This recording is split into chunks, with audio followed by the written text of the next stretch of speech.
check on that. Is that full caffeine? It is. And then they disappear. Hi.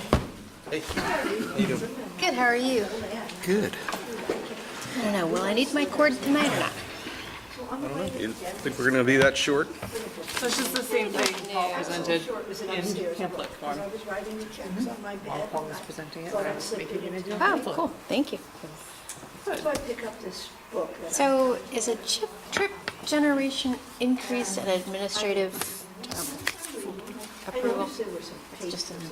an- One of the- Generation. one of those things the bank sends you, can you give your You information? coming in? No, it's just for the 30 Kimball. 'Cause there wasn't any 420 about- Kimball, I hope? 420? For 20 Kimball? Yeah. What did I say? 30? Oh. I own 30.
Rock formations are amazing.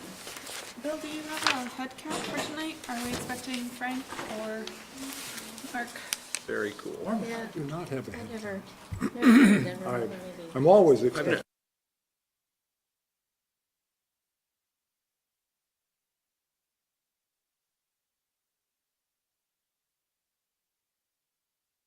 Stuff, Yep. so Mark's gonna join us.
Michael Lawrence. Okay. Should we wait for Mark or just go? And he'll join in. I think we're, Mark has arrived. Mark has arrived. Hi, Mark. Mark? Oh, it booped. Mark, can you hear us? Oops. Oh, we need to, do we need to switch it to something? Yeah, try pulling down those. Yeah, microphone array? The other one. Speaker? Yep. Hello, Mark? Just which one? Try that one. Change the microphone to the microphone array. Oh no, it is the conference one. No, the other one was right. And then, yeah, check that one. You can hear him. Hey, Mark, can you hear us? We can hear you. I can, yes. Oh, excellent. Super. Great. We have a slow connection. Hide all, oh yeah, turn off the webcam. Awesome. No, just click it again so it's not green. Got it.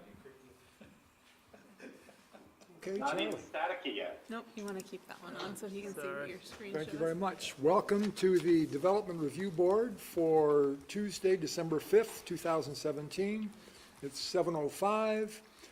First item of business is directions on emergency evacuation procedures. If there is an emergency, we'll all meet in the south parking lot, which is right behind where we're sitting. I always need that direction because I have a hard time with north and south, but south is that one. Additions, deletions, or changes in the order of agenda items. Do we have any additions, changes, or deletions? Do you want to change the order since the people representing the first one aren't here? is anybody here? Dave, you doing the airport? Oh, great. Okay, Never mind. we're good. Comments and questions from the public not related to the agenda? Hearing none. Announcements. Do we have any announcements? Okay. Item number 5, continued sketch plan application SD 17-27 of Burlington International Airport to subdivide a 16,596 square foot lot developed with a single-family dwelling into 2 lots of 9,500 square feet, lot number 1, and 7,096 square feet, lot number 2, and to join lot number 2 with the 7,273 square foot lot located at 5 Maryland Street. The subject property has an address of 12 Ladue Terrace. Who is here for the applicant? For the record, I'm Dave Marshall from Civil Engineering Associates, appearing on behalf of Burlington International Airport. This application seeks to subdivide an existing property and to absorb that undeveloped portion of the property into an adjacent undeveloped parcel immediately adjacent. This is an application that has been before the board in the past, about a year ago. The reason the Mylar was not filed and the fact that there was some appraisal issues and that ultimately agreement between FAA and other parties on regards to property valuation ultimately did not allow for a timely filing of the Mylar. However, those issues are now behind us, I understand, so we appear back before you for an introduction of this particular proposed subdivision / boundary line adjustment to reflect the goals of the current property owner, who again had approached the airport and with regard to this parcel. This is their entire parcel, the one I'm circling right now, and they are looking at subdividing off this particular parcel and selling it to the airport, who owns all the parcels all around it. So ultimately, this will become a more whole block of lands owned by the airport. The staff report, which has or the cover sheet of the staff report actually utilizes the best available orthophotography that depicts the lack of homes in the immediate vicinity of the subject property. And you can see this is the airport. On the east side, parking area, parking facility, Airport Road, and this is the parcel at issue, and they're looking at subdividing that back portion and allowing that all ultimately to be absorbed into this lot, but when you look at the whole, you can see that all of this undeveloped area is currently owned by the airport, and that would basically make that a more contiguous or more normal shape. So it's nothing more exciting than that, I'm afraid.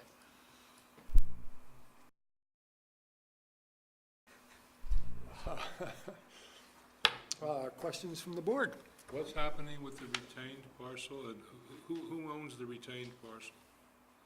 So the current property owners are Clayton and Gale Homes, and they will continue to occupy the property.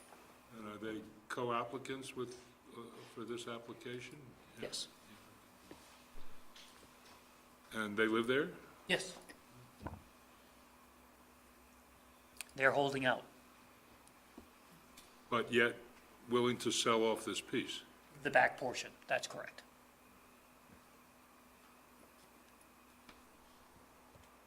Down on their badminton, but I don't know. Other comments, questions from the board? Hearing none. Comments, questions from the public? Sketch plan looks great. We'll see you when you come back for final, preliminary and final. We did want to discuss, sorry, I'm not on the board or in the public. We did want to ask the applicant why they're choosing to subdivide this property? Why the airport? Because you represent the airport as the applicant rather than the owners. The owners basically actively use the portion of the property closest to the street, that the back portion was not actively used. The airport was purchasing lands within the decibel impact range for residential properties, and this particular portion of the property fell in that area. My understanding is that it represented an opportunity for an exchange of funds to basically allow the airport to own more contiguous lands and for these particular property owners to own a parcel that complies with the rules and actually was more in character with the old neighborhood in regards to lot sizes. This happened to be a very narrow lot. When you look at this, when you see the original layout of the subdivision lands, these are all single-family lots, and this is going to be the retained portion. That flag, I won't call it a flag lot, but that back portion, again, will all become part of the holdings of the airport. Is the retained portion, I can't see from here, are there other houses along that street? On the west side, yes, But not to the east? not to the east. My understanding, they've all been removed. The airport has no plans to do anything with that property? That I don't know. It's not suitable for residential use, but other commercial uses are acceptable, I understand. I think it's zoned residential, isn't it? I'm sorry? I think it's zoned residential. Residential 4. Yeah, so right now, you couldn't do anything with it but residential. There you go. Well, but all you're here to do is subdivide it, right? So That is correct. what it plans to do is just a matter of Someday curiosity something on might our happen. part. I don't know what they are, honestly. Other comments, questions from board, public, or staff? Thanks, Bill. Okay, thanks very much. See you Try from the again. front. Okay, Yeah, thank you. thanks, take care. Next item on the agenda is site plan application SP 17-76 of Rye Associates to construct a 4,970 square foot single-story building for general office use at 41 Rye Circle. Who is here for the applicant? I'm here, Dave Marshall from Civil Engineering Associates, and Brad Dusevich from Rye Associates. very good. And this is site plan application, swear in. Do you, please raise your right hand. Do you promise to tell the truth, the whole truth, and nothing but the truth under penalty of perjury? I do. Thank you very much. And so the conflicts of interest. Okay. Thank you very much. Take care. Sorry, was that too dramatic? It's a little dramatic. I just like to know what I don't need anymore. Please describe the project. Oh, I'm sorry. Lot 3 is actually a project that has appeared before the board before, and it's a recurring theme tonight. In that particular case, the Applicant was not able to pull a permit within 6 months of the original approval, primarily because the tenant backed out, and therefore we're back again with new tenants, a slightly modified design as far as the building footprint, slightly larger than before. Staff did a good job identifying the characteristics of the project. And out of all that, to orient you, north is to the left on this particular plan. This is actually Route 116, Heinsberg Road.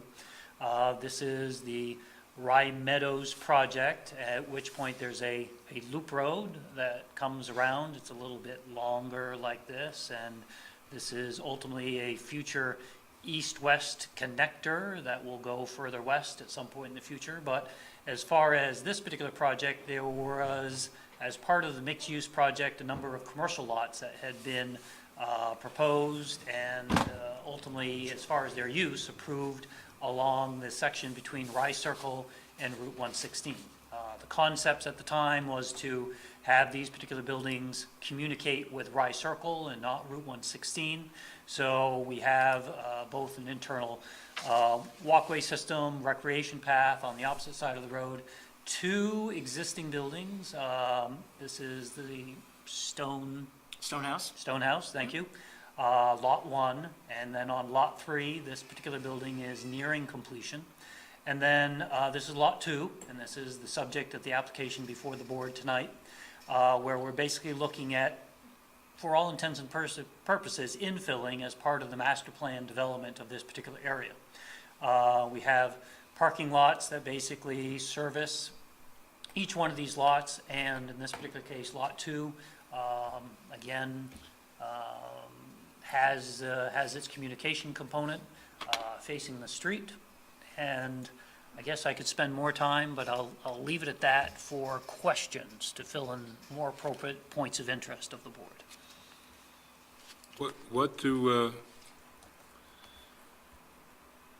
What exactly faces so the rear, the functional rear of these buildings faces 116, right? That is correct. But what do they look at? Pete, you're coming by on 116, what are you looking at?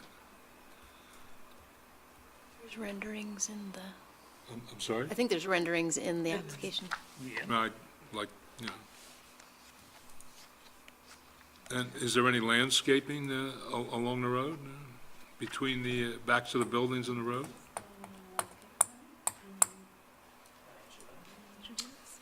Yeah, so here's the landscaping plan, right here.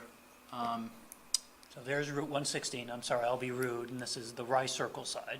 Right. And I guess one of the desires of the Development Review Board in previous guidance given to the applicant was that they wanted the communication, the entryways facing Rye Circle. So the backside is not going to have a dedicated doorway or walkway out to the street. It will have a traditional backside of the building. I will have to admit, I drive by this particular place a lot. Our office is across the street. And the buildings are done tastefully. They're done by Greg Rabideau, and I have nothing stuck out at me as being adverse. That's obviously very personal reference, but that being the background, to answer your question, yes, there will be some proposed foundation landscaping on the backside of the building to, again, break up the mass of what otherwise would be the back end of the building. And there is an east elevation. Go ahead, Matt. Just to clarify, this is, we approved this in like 18 months ago, right? And then you've made a larger footprint and changed some doors around? What's the substantial changes from? Yeah, the elevation changed slightly, and without having a comparison of each plan in front of you, I don't know if I can actually explain what changed. We did move some doorways and some windows around. The use changed. I mean, it's still general office, but we had a buyer we thought for this building, and they kind of fell off, so we had to remarket it. But our permit expired in that time, so we have another buyer in hand. We just needed to kind of redo our permit here. Yeah. Can I follow through with Frank's question? Is there a way to bring up sheet A202? It's one of the elevations. In this particular case, what it's going to show is actually the rear side of the building. There you go. Oh, that's the front side. So you can see the front porch and these particular window systems, the side entry out to the parking lot. Can we go to the next sheet? Or the prior sheet, actually? Prior sheet, I think. There we go. Yep, that one. Perfect. So this shows the window treatments as well as. That's the rear? This is the rear side. Yeah, the Heinsberg Road side. As well as you can see the treatment in regards to the stone veneer along the base of the building. So again, not a traditional back of the building. It does provide some semblance of at least character as you look at it from 116. So again, from a personal standpoint, didn't seem to bother me. And in regards to what we've seen in the past, I think it's a pretty well done. Two gables facing that direction also? Yeah, the lower one is probably, I don't know, what is that, Dave, about 2 feet? Just, Yeah, steps down a bit to give it some so, depth. again, From between, Heinsberg. I'm sorry. No, I was done. Between the road and the building, what's there? Is it grass, gravel, hardtop? What? Grass swale. And what's the grass swale? Yeah, there's a What's the swale. distance from edge of the traveled way to the building, roughly? About from the edge of Route 16 travelway, it's a little less than 70 feet. 7 feet? 70. 70. 70. 7-0. Oh, 7-0, okay. And it's all grass in between? Yes. Yeah, And a swale, right? grass swale. We have stormwater management swales on the backside, a couple of them. One that deals with runoff from Route 116, another one that deals with runoff from these particular projects. There's shrubs and trees too, Frank. Yeah, I mean, I don't find it, I'm looking at the elevation, it looks okay. What's the siding? It sort of looks like So wood it's or a- vinyl or something? It's a vinyl clapboard siding, and then we have a stone, it's almost like a thin stone for the Foundation. detail below. Yeah. Yeah, it's, in a setting like this, you don't want all the buildings to look like totally alike. You want to have some diversity. If you remember the Stone House building, it's got a big cupola, the one just to the north of this one. So that's kind of their central piece. The building south of this one that we're building now, they use a lot of these timber frames to show the ends of the building off a little bit. This one, the emphasis is those shed dormers on the ends there, the gables and the stone Yeah, on all around the building. I'm done, I don't see it as a big deal. And it looks like just one second, Mark. It looks like the plantings you've got include hydrangea, birch, and a magnolia there towards the south. So it looks like it's a well-planted facade toward that side. Go ahead, Mark, sorry. I was just gonna say, Marshall said that, he works right across the street, so he sees all the time. I live just in the neighborhood, in Oak Creek Village, so I drive past it all the time as well. And, the two buildings that are already built are actually very nice, and this one I think will add the same sort of, character of architecture, but not be the same, which I think is very nice. They each have their own distinct sort of characteristic, but they fit nicely in sort of a, office park type of development. And this building itself is going to be set even further back from the street than one or three, or the two, lot one or lot three. So I think that this is a nice infill office building, and it'll fit nicely. And I have no issues with the design of the building or the site plan, as we've talked about so far. Matt, is it just me, or is that sounds a little distorted to people in Mark's voice? It was a little bit, yeah. Yeah, it was slightly distorted, yes. I understand this is a shared parking scheme in the lots, and I understand that an entranceway takes up a lot of real estate within a building, but are you going to have signage that points folks to the entrances and to go to the southern parking lot that would be more convenient for the entranceways, or? Was there any? We will, and typically how we do these is, you know, we'll put a placeholder of where we think signage should be on the building. But signage is, as you know, a separate permit with the city, so we have to treat it separately. But yes, we've talked to the owners about appropriately having signage here to direct people. It's fairly obvious that the north lot is going to be used mainly by employees. But yes, I think there's a way here to make it work with signage. If there aren't any other questions from the board, we can start stepping through the staff comments. Sure. If I could clarify, actually, why don't we just go through them? So the first one about necessary permits for water and wastewater. Nothing too complex, just provide them prior to your zoning permit. Would you like me to read them, or you can go through them, Marla?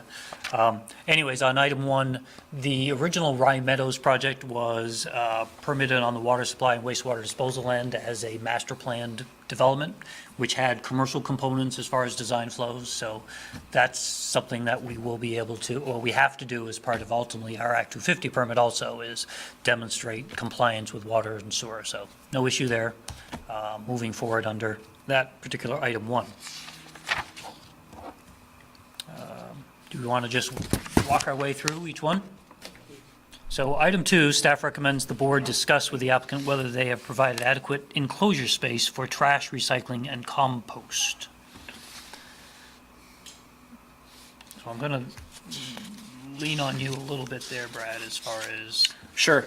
So the Stonehouse building to the north has trash located as part of their building. It's a closet within an entryway that works for them. You'll see on the south side. That's my job. Yeah, do you have a? Is the right map, Brad? Yes, that right there is our secured with fencing around it. This is the same concept that we're doing with the building to the south. So the building to the south is going to have their own equivalent of that we're building right now. So it'll be the same thing. So the question in our minds to discuss with you guys was just to make sure that you have adequate space, because it's easier to make sure you have adequate space now than to have to come back later when mandatory composting comes into play. Well, If you I wanted can only speak to my own personal experience with that. My current office building is about 20,000 square feet, and we have a trash enclosure this same size. When I look at an office that's 5,700 square feet or so, a lot less employees and traffic, I think we'll be more than covered with that. Cool. Yeah. These represent 4-yard dumpsters or something? Yeah, I mean, that shows about a 4-yard, the rolling kind, Yeah, it's 2 of them. Plenty of space. But, I mean, I'll be honest, we didn't plan for the mandatory composting. It's a good point, but I do think we'll have plenty of room. I think we've had this discussion before where what we end up finding out is that some of the particular wastes get reduced in size and that we can actually substitute out a 4-yard one for 2 smaller type containers. Yeah, kind of almost like the residential roll ones would be adequate here, I think, for their use. Yeah. This particular size structure anyhow. It appears this is regular office space, right? Yeah. And that's a big difference too. I mean, if you had medical or if you had, Yep. I don't know, some kind of food. It's an accounting firm that's going, I mean, they've told us, I mean, a big part of their design is data storage, electronic data storage, so they're going all electronic as much as they can, so theoretically they should produce more waste, but One Less tenant, waste. we'll see. Yeah. Or produce less Less waste. waste, yeah. one tenant for the building? Yep. So the next staff comment about lights, how many lights there are and which light poles, which height. I have received supplemental plans. Those are in the revised things. Oh, it was the one you were in, actually. So there was just some question about which light poles were where. and that's been clarified at this time. So if the board wanted to review that in detail, we can go over it. If not, we can just say that we're satisfied. Well, good, thank you. Comment for, I actually have a question, because it didn't look, I could have looked if it's in there. But you know, when you're doing new parking lots now, how high are the light standards? What's the height on these things? Limit's 30 feet. You going that high, really? No. No, most of them are 20. And some of them Or are less. 13, yeah. Yeah, that's what I'm The- saying, okay. The regulations allow up to 30 feet for parking lot lights. But in fact, these are lower. Yes, that's my understanding. Typically, we're in the 20 to 14 feet range, depending on how much area we want to light, the intensity, what we're looking for even distribution. So 30 feet is big parking lot, trying to be as efficient as possible, and that's not the character of what we're looking for here. And are you saying it's 13 feet more? Is that what, I'm sorry? the light poles they're proposing are between 12 and 18 for this property. 12 and what? 18. 18? So the next staff comment may get to what you're thinking about a little bit. In the prior review, the board noted that there was no spillage of light into Rye Circle, which is the direction of the residential properties. In the current lighting plan, there is a little bit of spillage, so I just wanted to highlight that for the board to look at.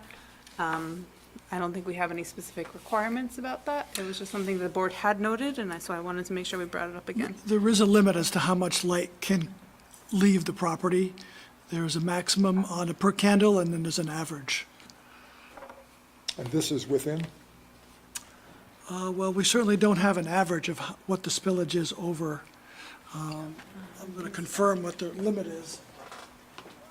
So, But there's very little in the front. That's what I yeah, thought. so the intent, this is my interpretation of what the intent was. If we asked the planning commission, the way the rules are written is they wanted to make sure that when there was a lighting plan put into place, that there wasn't spillage over onto your neighbor's property in a manner that would adversely affect the way that they enjoy their property.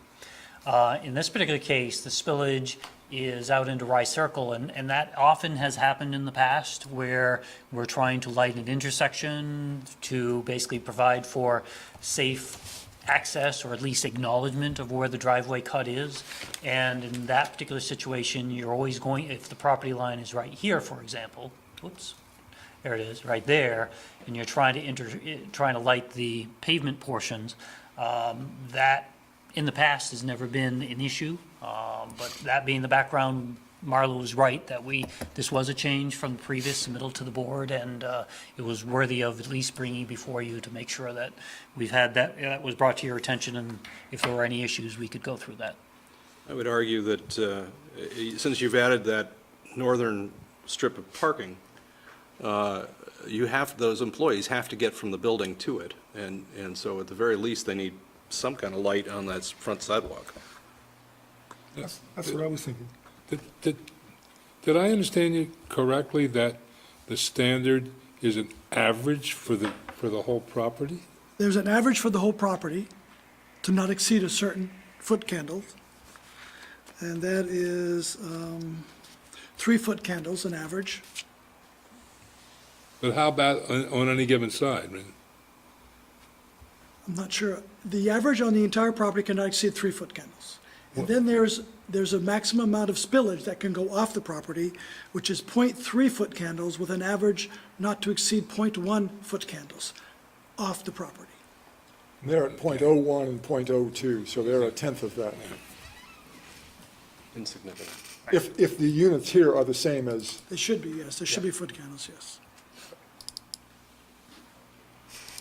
can you verify that these are foot candles? Just, Yes, they are. I'm sorry. okay, We did the nod, but we didn't do the verbal. Yes. thank you. So other questions, comments on foot candles? I think it's good to have lighting on the sidewalk, as John said, yeah. Okay, How much there is there? Item 5, staff recommends the board require the applicant to update the plans to show evergreen screening around the utility cabinets. And we did receive that earlier this week. That's, there. yep. Great. And item 6, staff recommends the board require the applicant to update the floor plan to show 2 long-term secure bicycle parking spaces. So in this particular case, the long-term parking is intended, well, I'll paraphrase now, to provide secure space for somebody to store their bike. Rather than having it inside the building, the applicant's proposing a structure that is dedicated for those particular bicycle storage areas, a locked facility outside of the building. And there were some recommendations further from staff as far as, again, how to actually organize the bicycles within the structure. I think all of those things are appropriate in order to basically achieve the goals set forth in the regulations.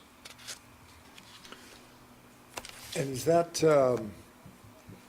so I'm seeing a proposed bike rack to the east side of the parking lot. Is that where the long-term, both long-term and short-term racks would be? Toward the Heinsberg side of the, I think we have bike racks to the north. Right, so I spoke with the architect, gosh, I want to say yesterday. These are the short-term parking spaces, and then there's an enclosure proposed here. Oh, Sorry for I taking see. over, Matt. If I open this one, the enclosure, the outdoor enclosure, this is a typical picture of it that they provided. So it'd be like a shed. They can fit a couple bicycles, and we had talked about providing a sort of a standing rack, not necessarily a locking rack, but something so your bicycles aren't necessarily knocking into each other within that structure. And then the architect had also indicated that he was going to propose to move the short-term bike parking to the entrance side of the building. And if the applicant agrees with that, we can condition the approval on that.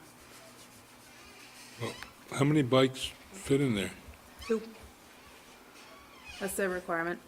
It's 2. Any rationale behind the number of bikes? It's based on the square footage of the building and the use. So for a 5,000 square foot building, the minimum is 2 for long term. And then the short term is a different number. I think it's 6. I have a question about, a curiosity question about the area marked snow storage. What's the surface there? That's going to be, that's lawn area with one tree. So is there any reason in this particular circumstance you can't just generally and in more or less indiscriminately dump snow into the grassy swale? I mean, is this, If you could get Educate it back me. to that particular point, there's nothing at this point that would preclude that other than, I mean, Pilings. you show the snow storage as delimited, but it's not necessarily, in we this just- circumstance, delimited, is it? from a legal standpoint, it's not intended to preclude you from putting it further out here. From a practical standpoint, if you ever saw somebody trying to manage snow in the wintertime, they're basically doing what they can to get it to this particular edge, and it usually doesn't go any further than that unless you provide them a stable surface to keep their truck tires from disappearing into the lawn. I got you. So that's why it's shown in an area that would represent, probably the maximum footprint of what actually would occur in that location. Might want to move that tree. Yeah, or the bike storages. Right. I don't know how tight it We have is, some but- conflicts on that location. Tight squeeze for that plow guy. thank you very much. I think that does it for board comments on staff comments. Any more board questions? Ready to open to the public? Okay, questions or comments from the public on this application? Hearing none, sounds like we are ready to close the site plan application. I move that we close site plan application SD 1776. Second. It's been moved and seconded, we close this application. All in favor, say aye. Aye. Aye. Opposed? Thank you very much. Thank you for your time. Next is Continued final plat application SD 17-28 of JAM Golf LLC to subdivide a 47.99 acre parcel developed with a golf course into 11 lots, ranging in size from .37 to 45.03 acres at Golf Course Road. Who is here for the applicant? Dave Marshall from Civil Engineering Associates. Mike Lawrence from Michael Lawrence and Associates. And continued final plat application, so these folks have already been logged in? Okay, But the continued is last week. Right. So they still have to be sworn in. right, okay. Please raise your right hand. Do you promise to tell the truth, the whole truth, and nothing but the truth under penalty of perjury? Yes, I do. Thank you very much. Please describe the project. So, conflicts of interest? I don't think it's a conflict, but I live nearby. That's a good thing. That's okay with us. Yes. Okay, proceed. This particular project, or this application, represents probably about 16 years, the culmination of 16 years of friendly discussion between the applicant and the city. In 2001, a preliminary plat application was submitted and ultimately denied by the Planning Commission at the time. That's how long ago this was. But ultimately, this got tied together with the appeal of the master plan approval provided by the Development Review Board at the time, and now, 2017, we're finally having gone through many steps of both the Environmental Court and the Supreme Court, have landed back before you with an application that had instructions from the court in regards to how the application was to be submitted and the things that had been approved as far as waivers by the court as at the preliminary plat level. And we now appear before you as part of a final plat. So for everybody here, it's looking at something brand new for the first time. Marla's done a great job of pulling up all the old plans and reconciling what the original preliminary plat application looked like and what the final plat application looks like today. Things that occurred in the time frame between 2001 and 2010 that helped shape some of the modifications of the plan was that at one point in time, the proposed roadway in from Golf Course Road into the site, to orient you on the cover sheet of the staff report, north is up on this particular plan. We've got Dorset Street right here, Old Cross Road, and within the project, a number of streets. This is actually Golf Course Road that runs in the north-south direction.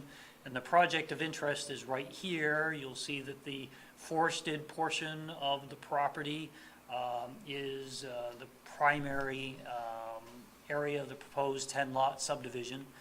The golf course intermingles amongst all of the other residential lots and condominiums within the project area.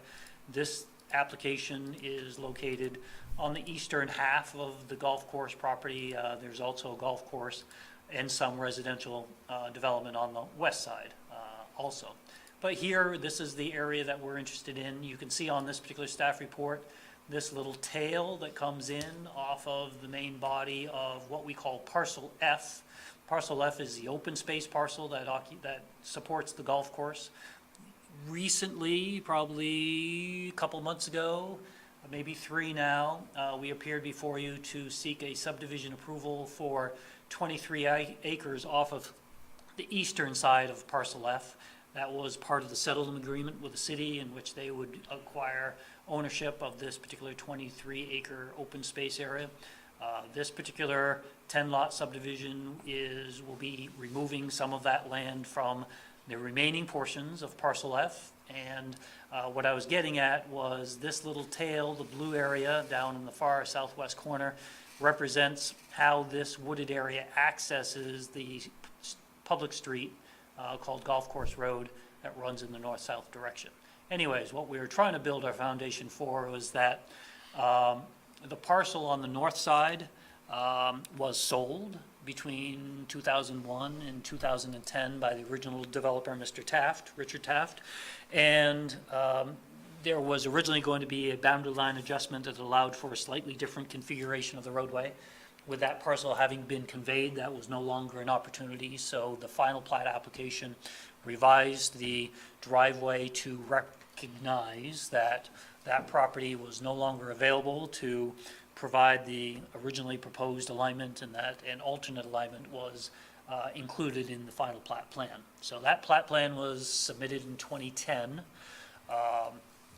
Ultimately, it was deemed incomplete, and was ultimately, that decision was appealed, and as part of the settlement agreement, the city has agreed to let this application proceed. That being the background, we all are here looking at it for the first time. I say that too, because it seems like it was so long ago that I've had to do the exact same thing Marla did, which was refamiliarize ourselves with all of the features. So that being the background, this particular sheet shows you obviously the 50,000 foot up in the air view of the site, and we can go to the other sheets to help us get a better understanding of the characteristics of where this is within Vermont National Country Club and the characteristics of the lands that are here. Mike Lawrence is here to assist us tonight. Mike did the landscaping plans, which represented not only the tree retention plan, but also the supplemental plantings associated with the application. So this is for Frank and all the other attorneys in the office to read the stipulation from the court, or the consent decree. That being the background from Judge Wright, we'll keep on going if we can.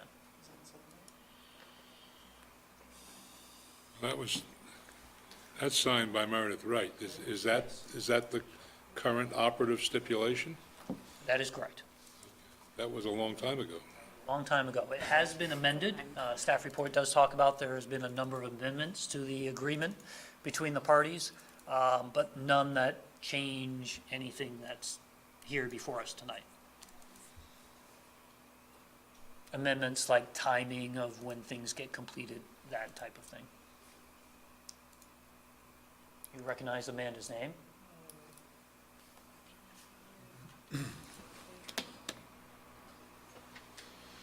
Good. So this represents one of the plat plans that identifies what you see in the far top left corner is Golf Course Road.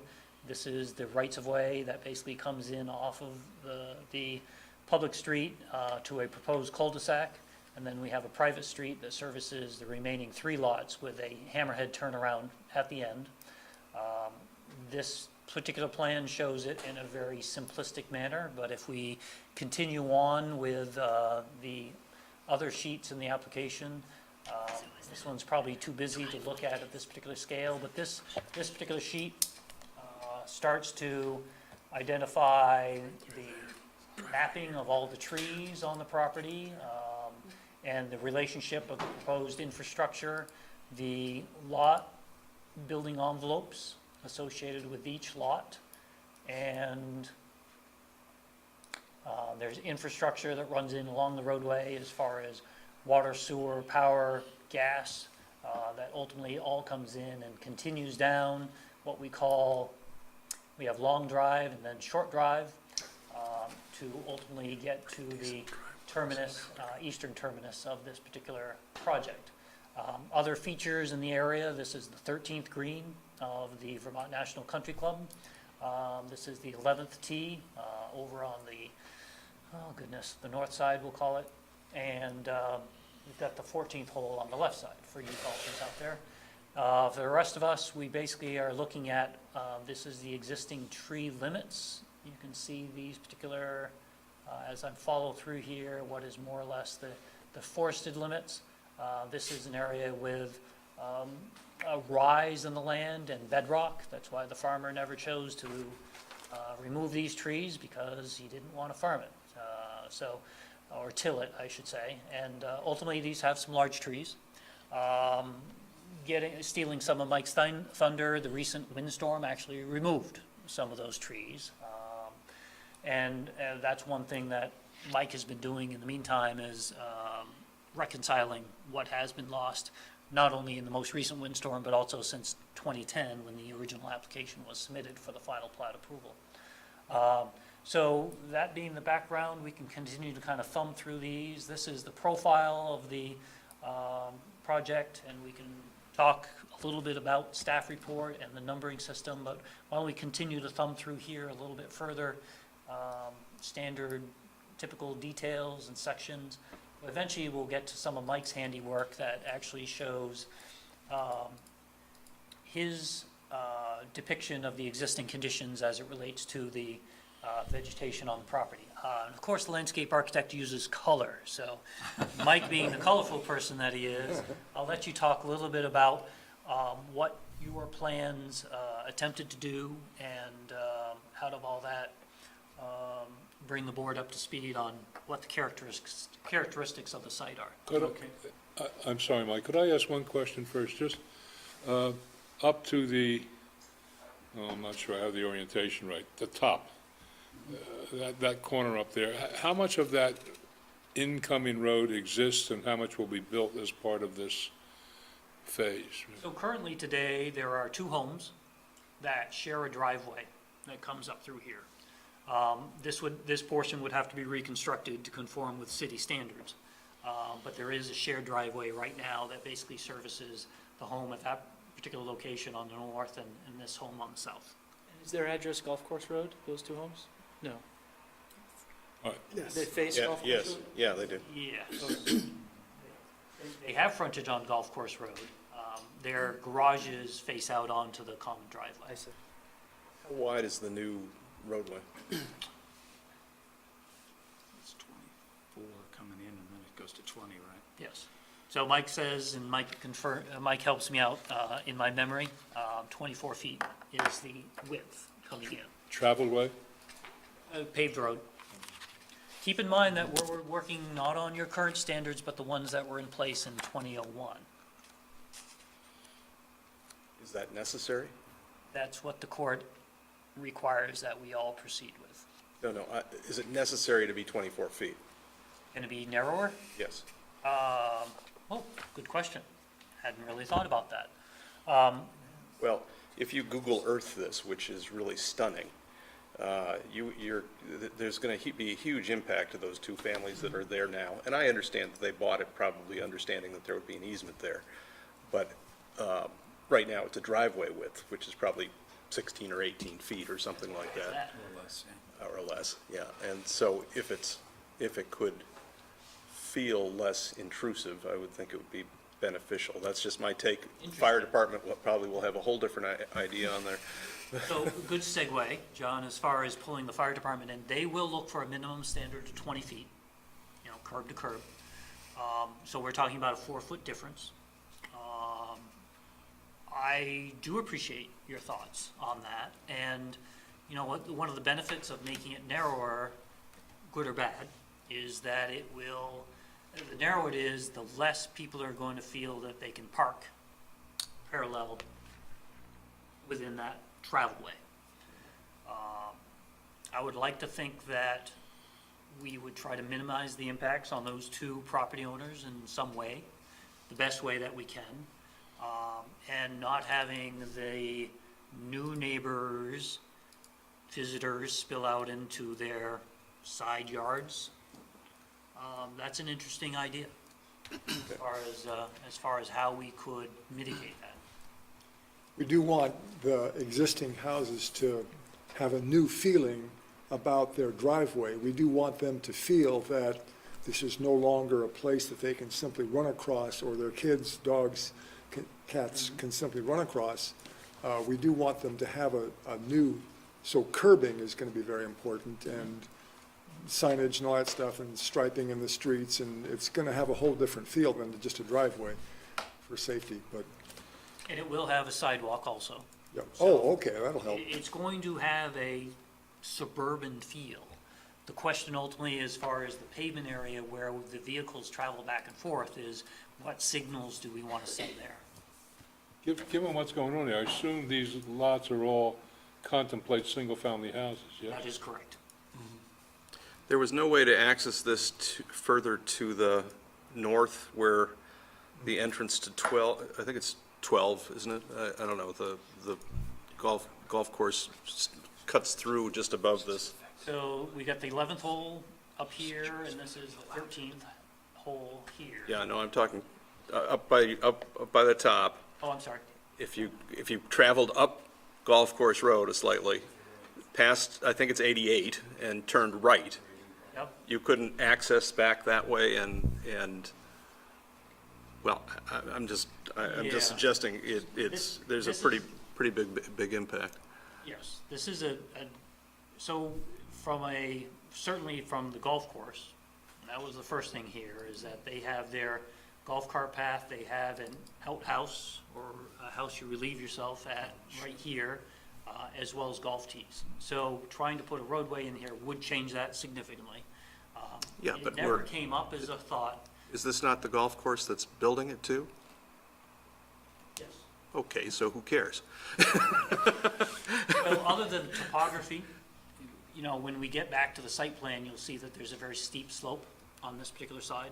Okay. And doesn't avail itself as a natural way to access this particular property. So this, when you look at the profile, you come up the hill and then you come back down the hill on the other side. And this has a much steeper slope.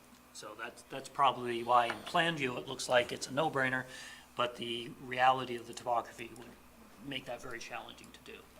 I have a question about width, because I don't quite understand the status of the order. The order is a stipulated order? Now, you're gonna ask me to put my lawyer hat on, and I'm Well, I not very mean, good. where exactly is the 24 feet coming from? In other words, are we free to vary the 24 feet? So I think we would need to confirm this, but my interpretation, or what is fact, is that the court upheld the applicant's request to make the road 24 feet when the board at the time wanted the roadway to be wider. My interpretation is then therefore that we should be able to allow them to make it narrower if the board so desires, if the applicant wants to make it narrower now. But that part's interpretation, I'd want to check on it first. But at the time, the board wanted wider and the applicant wanted narrower, and now it's almost, We have an issue with if the board requirement- wants to move it. The requirement back then was, I think, 30 feet of pavement was the minimum width requirement for new streets. So the board wanted to maintain that requirement, the applicant wanted to go down to 24, and the court said, okay. But the So court I'm okay with the 24, but why don't we loop it around the top and put it where there's already a driveway, effectively? I mean, I've played this course a lot of times, and that is effectively a driveway coming across. It lines up with, isn't it Fairway Drive or something on the opposite side? Yes. It's the perfect place to put an outlet. Yeah. I don't understand. I understand that it might be a trick to put it in. Go speak with the O'Briens. I think they can show you how to do it. Ready to let Mr. Lawrence describe? Sorry. Thank you. I'm not sure how much detail to go into on this either, but this was an exercise in walking a lot in the woods. Warren Spinner, who you probably all know as the arborist in Burlington, he and I spent a lot of time out here putting little metal pins in trees, numbering trees and noting them, and sending Dave's survey crew back and forth. And the attempt was to save as many trees as we could in the, so there was a lot of adjusting of the, sort of the building envelopes. And so these houses are going to have smaller footprints than normal. And I can't remember exactly what the sizes are, but we very specifically staked out zones for building. And we based that on trying to save as many big trees as we could. On that plan, you kind of see some red ribbons running around. Those are stone retaining walls, so that we, as quickly as possible, get from where we have to grade down to existing grade. And Warren, as we walked, said, well, we need about this many feet for this tree. We need about this many feet for that tree. So this is sort of a custom arranged project. And as Dave alluded to, the windstorm we had in late October knocked down a bunch of trees out there. And I first took a walk out and realized that there weren't as many down as the, your impression of what it looked like. And the second time I went back and much more carefully walked, and there's really only 3 trees that were trees that were proposed to be saved that are within the lots or within the road right-of-way that came down. There were other trees that were down, but they were in areas that were being cleared anyway. And the other trees that were down were outside the perimeter of the lots.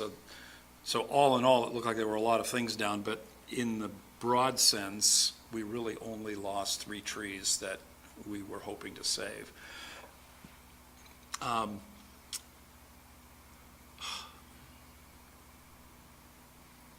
The only other thing, I guess, to talk about is, we're putting in street trees, tucking them in where there's going to be open spaces, and we are planting lots of evergreens around the outer edges of it. There was a lot of conversation as this has gone through different venues and back and forth of screening this from the outside. So, Let me ask you this, and as far as I can tell, this whole new, 10 new houses basically is what we have? It's in the middle of a development consisting of other houses of people who want to live on a golf course. And it's going to be sold to 10 people who want to live on a golf course. I don't get the sense, maybe I'm wrong topographically, that much of this is going to impact the view from any general public roads, or am I wrong about that? I think you're absolutely right about that. So it's a kind of specialized infill development for golfers with the money to buy these houses,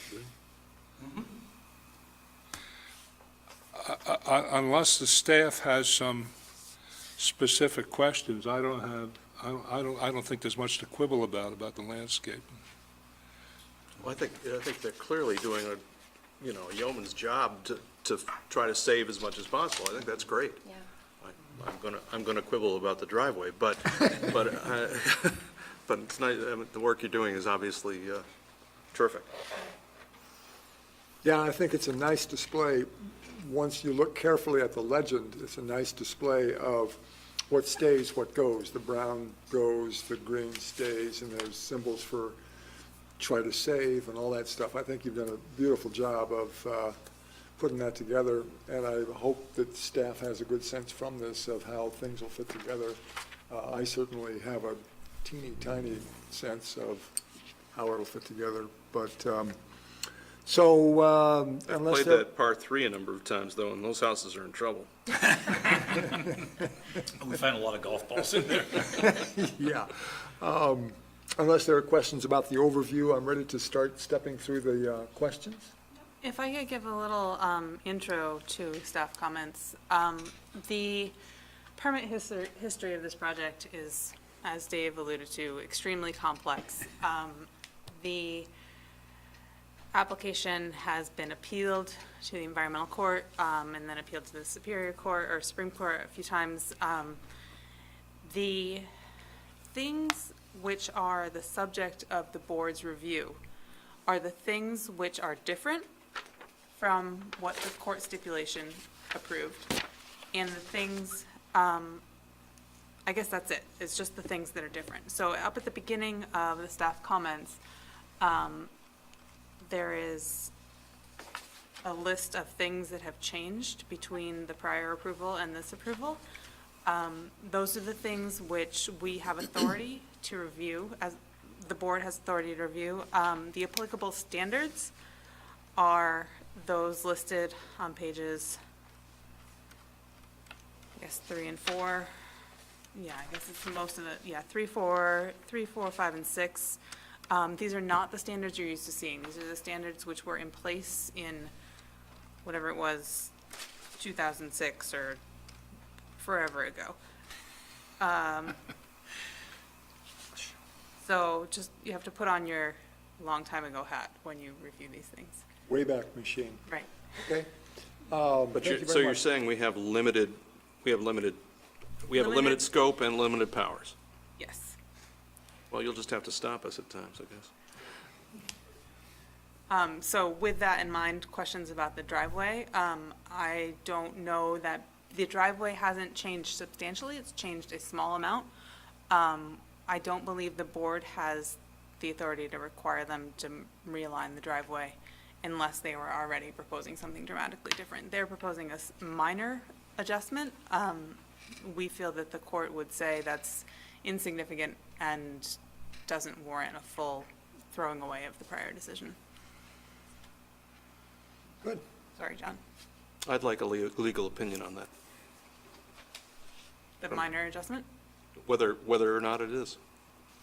Your opinion is nice, but Marla, frankly, you weren't involved in it way back when either. I'd like to hear from the city attorney that that's the case. Because I think it's a mistake. The location or the? Location. There is, you can, Frank, if you looked at the picture just above this, you can line up one road with the other road and have them absolutely create a T intersection. It would be perfect. And there's no reason for this, Well, except probably money, but, that's not my concern. This is in the wrong place. If we have a Supreme Court decision that locates the road there, I mean, that's a permit. That, we don't have, Well, I'm hearing your opinion, and my opinion's different, that I'd like to see it somewhere else. And if there's, I have an opinion about. and if the city attorney agrees with you, then I'll give up. But I think it's in the wrong place. Can I ask a question of John? Go ahead. And where are you thinking, so like on So the Fair- original plot plan, Fair- it shows Fairway Road. John, which, You want to, I can't see any sort of you see the screen? city attorney saying we need to try to align it with Fairway Drive. Excuse me a second, but I think it's lot 2 or 3 sits right here. Can you point to it for You got a lot Mark's here, you got a lot here. If you came through here. Oh, yeah, I could really hear, you'd I be know what there. you're saying, you say right here. Okay. Sorry. But that's, Dave, can you point to where's the current shared driveway here? yeah, right there. That's That's the spot. There. That's the shared driveway. That's the entrance. Mark, you can see Matt's cursor, right? See how close that house is? Yes, I can. There, And here's- speaking as someone who's been on the board forever, I've been through the appeal process on this project and, seeing all the different iterations. Those two houses where the driveway is going in between were always planned to have a driveway in between them. So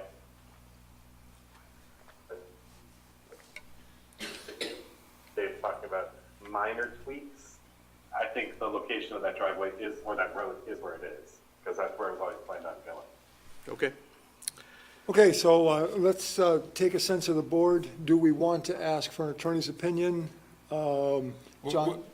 On precisely what? Whether we can compel them to move the driveway? Yes, well, I guess the simpler answer is, would you all be interested in asking for that? If the answer is no, then there's no point in getting an opinion. Well, the only reason it would be no No. is because, I'm sorry, John, the answer's obvious.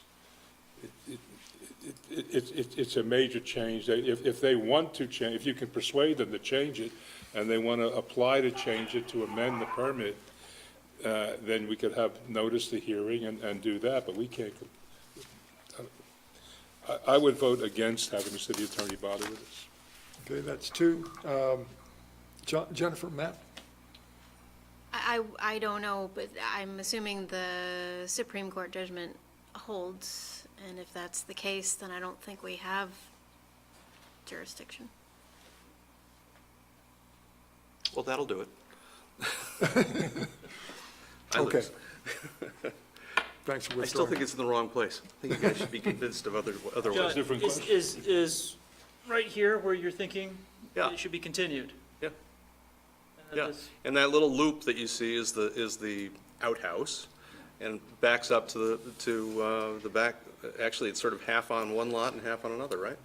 So you could put the road right through there and accomplish all the same things, and tie it up with the intersection.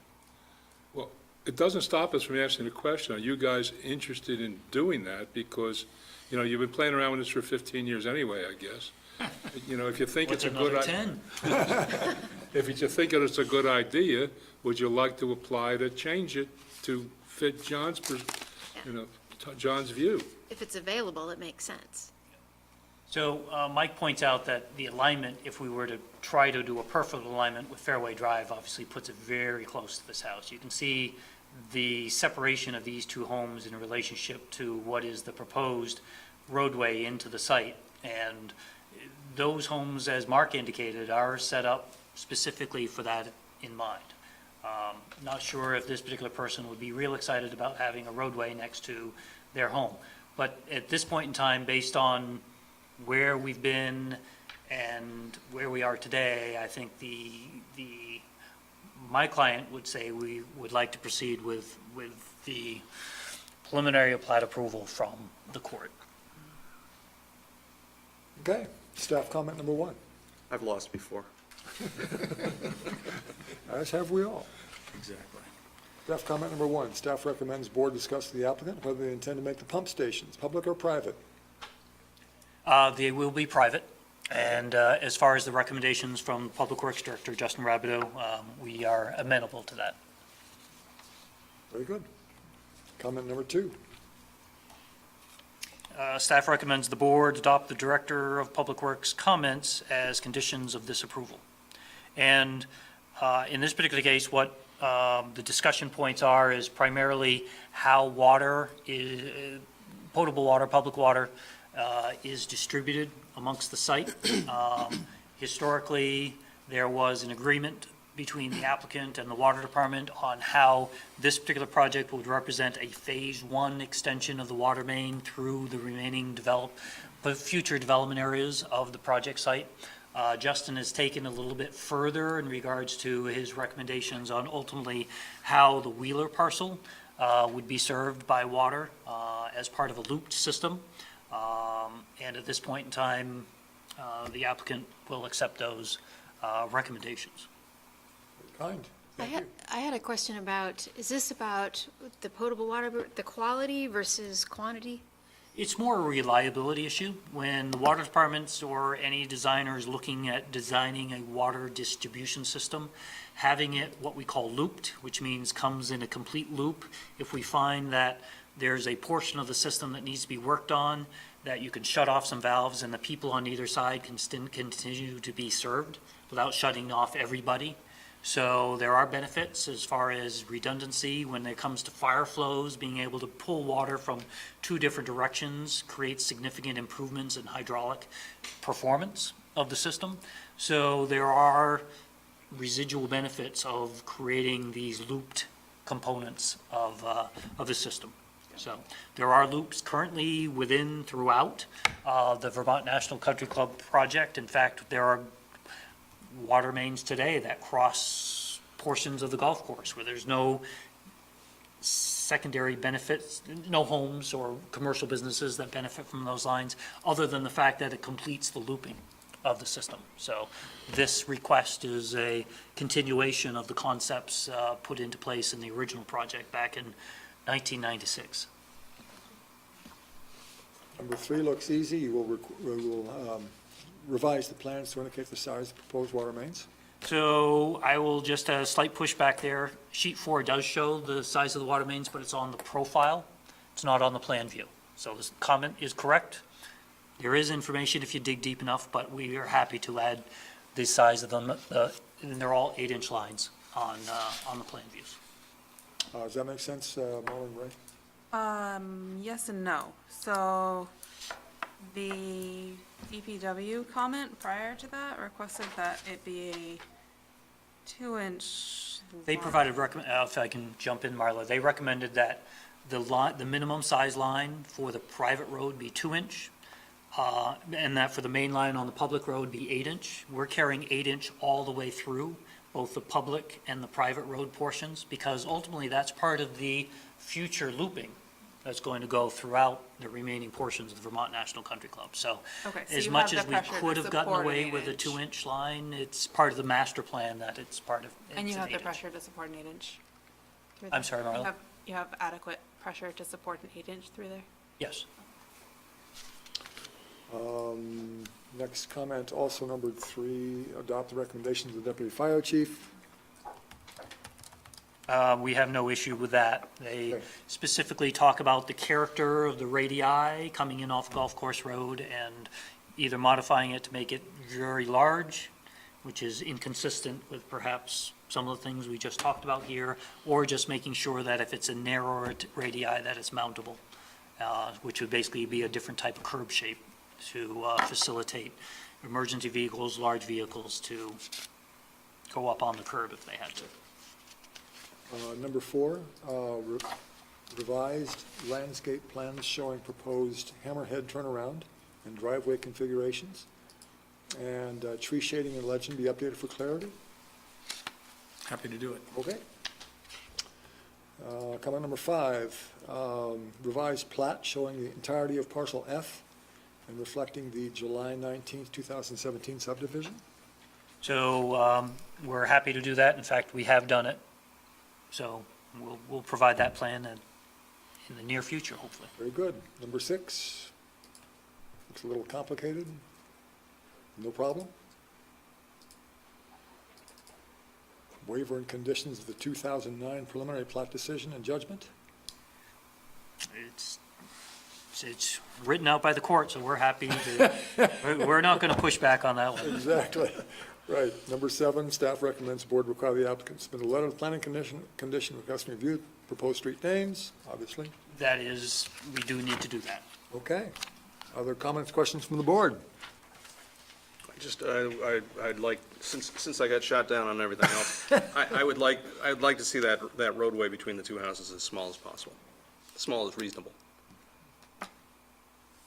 Other people, I mean, I agree with that entirely, as long as it's going to be well-marked, curbed, and safe for the people on it. Rest of the board, how does the rest of the board feel? And staff? I have an unanswered question in my mind. I haven't read the order. And here's the point. Who were the parties to the order that said it needs to be 24 feet?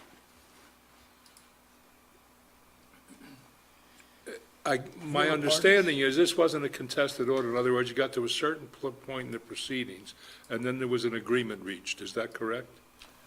I guess that would be what we call the settlement agreement. It was a settlement agreement, and that was reflected in the court's order, correct? Yes. All right. Yes. So there are parties to that. So let's treat that court, from my perspective, to keep it simple, I'm treating that stipulated order as something that's binding unless everybody who participated in the settlement agrees to change it. So my question is, who were the participants in the settlement? So that would have been JAM Golf LLC. Which you represent, That is correct. okay? And who else? And the city of South Burlington. And how about the interested persons? There's a list of interested persons. That's my concern. Okay. In other words, I don't disagree with John on the substance of what he's saying. I don't want to impose on these people any more than necessary Yeah. either. But all these people are interested, unless they had dropped out. See, it's possible that people who start out as interested parties, by the time you get to court, just drop out and no longer play a role. To the extent they no longer play a role, they're irrelevant. But to the extent they were still in and signed off on this settlement, they are entitled to be heard, and since this is a court, since that contract has been translated into a court order, we can't vary it without their consent. You follow what I'm saying? Yes. No, I think that, Frank, good point. But the only question, it's I entirely think- possible that yeah. you just have hangers-on, you have interested parties who fade away as the thing goes on, so. Frank, I think 2 of the interested parties, the bottom 2, I'm pretty sure, are either side of the driveway. Yeah, the provost sent a letter. Oh, yeah.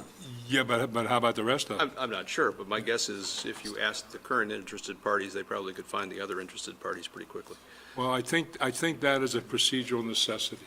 Yep, okay. If we want to do that, and if it's worth doing, And I don't know whether it's worth doing. We're talking about 6 feet, but I think it would be more attractive that way. Or, sorry, 4 feet.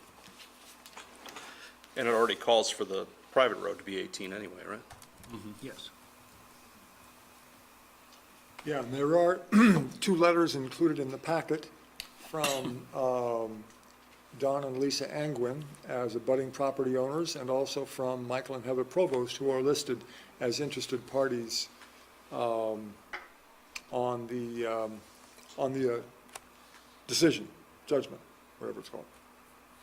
So those are included in public record, and it's a good point. I think Frank raises a good point about needing their consent if the driveway, or the width is to be reduced from 24 to 20. it might be in your interest as developers to reduce it some, right? So maybe it's worthwhile writing a letter to all these people saying, look, this is what we'd like to do. We can't do it unless you all agree because it's a court order. What do you say? In better language. So as far as at least, so we're all on the same wavelength as far as the portion of the road, I think the applicant is interested in narrowing the road as it comes from Golf Course Road, as it proceeds past the 2 residential properties. I think we're a little concerned about narrowing it beyond that because of the needs for on-street parking. So I think as far as scope, that would be what we would be talking about. If we put the interested person's discussion aside and just dove right into a condition of approval, we would hope that it would be just limited to that first section of roadway. But Frank's point is good, so. Then I suggest you draw it the way you want it, send the drawing out to all the interested persons, and then submit it. You know, if you have the approval, good. If you don't have the approval, it's Well, dead. I think for, are we preliminary? No. Final. What are we at, final? I mean, we could approve at 20 feet, subject to change, subject to the ability to do that with the interested parties, and otherwise approve based on the 24. I think you better get their consent up front. Well, they can't build, they wouldn't be able to build it without the consent. I'm saying we'd have to put it subject to the consent. But, all right, whatever. So I hear John saying a condition of approval would be the roadway can be built at 20 feet for that first section, however we want to describe it, provided that consent is acquired from the interested parties. Right. I suppose At we which could, point, for Ray's job, it would be, okay, Dave, show me that the interested parties have signed off, otherwise you revert back to 24. I would suggest the board, if you're interested in going down this road, to continue this Nice pun, Ray. with so that we notice, can, yeah. so I that we don't- can vet this and determine whether we can even do this at all. Yeah, well, first of all, I don't agree, as I think about it, I don't agree with John that we can do it that way. Because it's a stipulated, because it is what it is, that which would be immaterial from a Supreme Court perspective becomes material. And therefore, before you bring it to us, needs to be noticed as a change to the limit, to all those interested persons. I agree with you as a pure physical matter. If they didn't already have a say under the existing order, it might be immaterial, but not in these circumstances. Is that No, coherent? I'm You with you. understand what I'm saying? You're saying it perfectly. All right. So I think it's good advice. I'm just not sure where to go. Well, do you want to, it's kind of up to you. If you don't want to do it, it's not going to happen because we can't compel it. So we have an applicant that's very interested in bringing closure.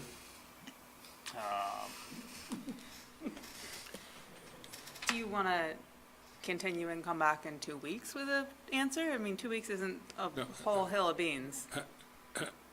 Hang on a minute. If the decision is they want to do it, it's got to be formally, it really has to be formally noticed. Right, but they can let us know in 2 weeks whether they want to do it or not. It sounds like Dave needs to go talk to some folks. I do. Well, the other thought, and I don't know whether this is realistic or not, is the way that you build the 24 feet of road could change. 20 feet of it could be asphalt. 4 feet of it could be something else, I don't know. I'm just saying. I have no. Because all the We're court says. outside my area. All the court says is 24 feet, so, So just a thought. is the board done with questions and comments? Had enough. Had enough. Staff, all done with questions and comments?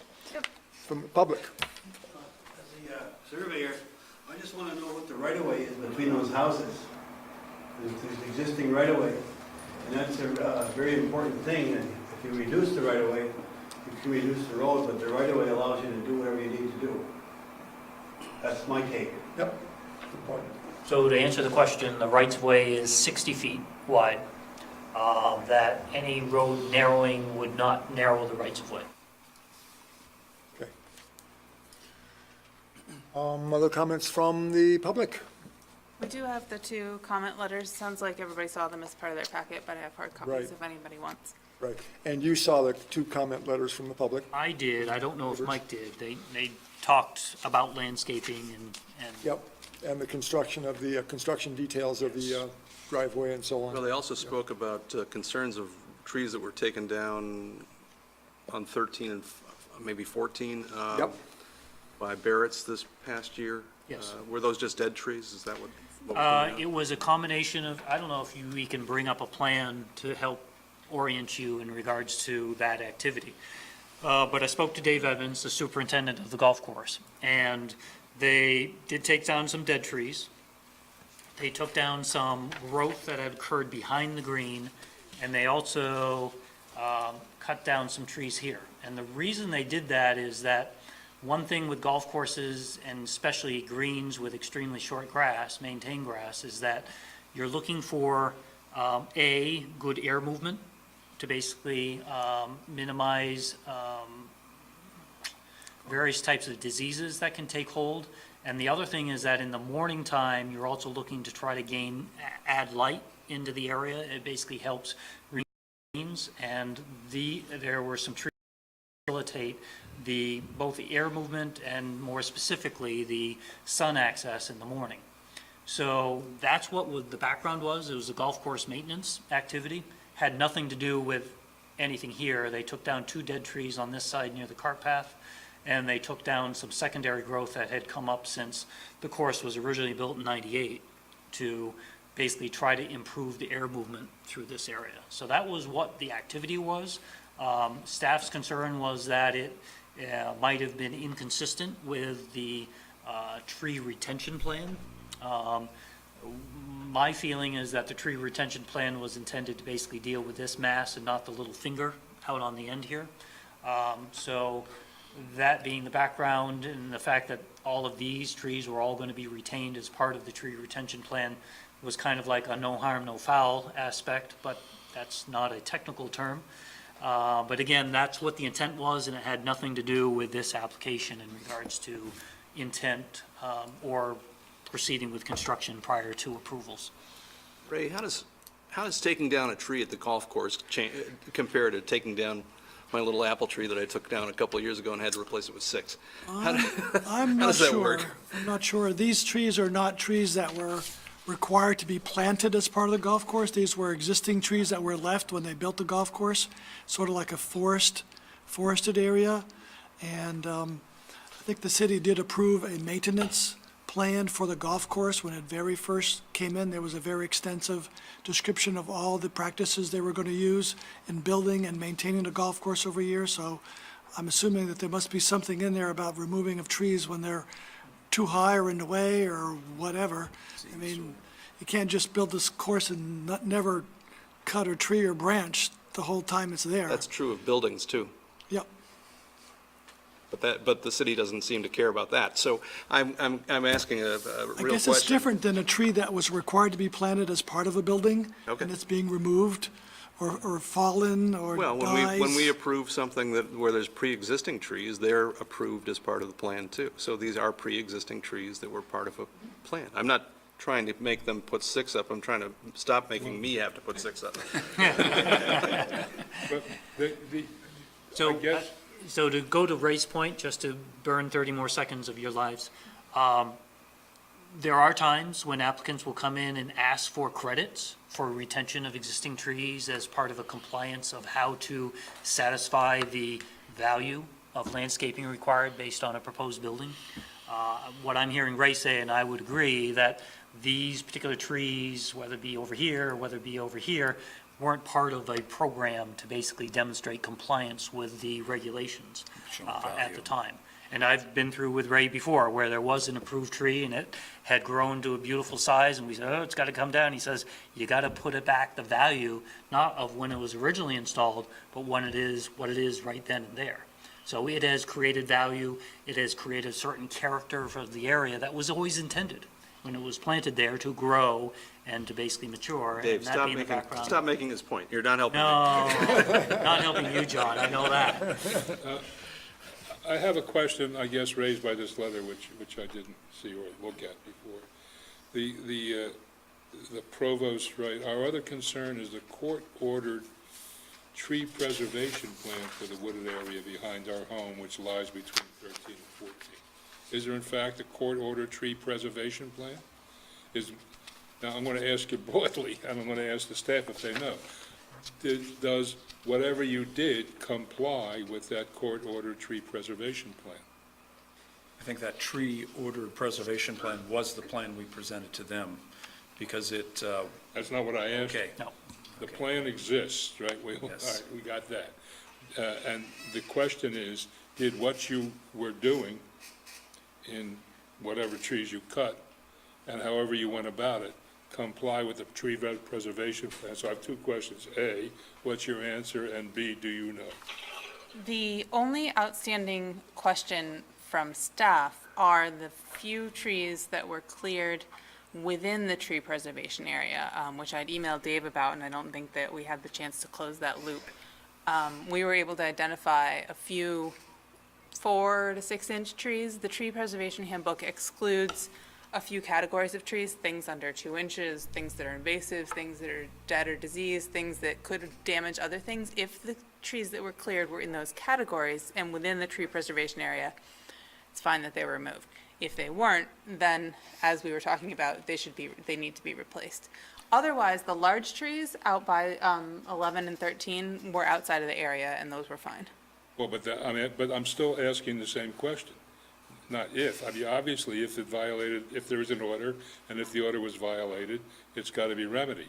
My question is, was the order violated? So my answer is no, because the only time this becomes final is upon your final approval. So right now, it just The final says you. approval was granted. Pardon me? Final approval was granted. No, the preliminary plat approval was granted, and this is the final approval. Right. So and right now, the- there is nothing on the books legally as far as a final approval of any plan, any tree retention plan, or anything of that nature. But the tree maintenance plan was approved as part of the preliminary plat. Yes, we concur. And that we need to correct anything that has occurred between what was presented at preliminary and what will be updated as part of final. Oh, you're saying that the court's order is only an order for preliminary approval? Yes. It's not a final approval No. of anything? It's a preliminary plat approval, and it has certain components. And to go to Marla's point, is that anything that has changed from the preliminary plat is open for you to go, how come? And that's what you're doing, Frank. You're saying, how come you did something? And the fact that we did do something raises the next issue of, is that adverse to the intent of the tree retention plan? That wasn't my question. Well, My that's question is that's what I would ask if I Not were was you. it adverse, the question is, did you It actually violate, makes my it's a vote yes or very no, clear. did you violate the plan as it sits at the moment? Okay, so in the I don't think any in the trees- judgment,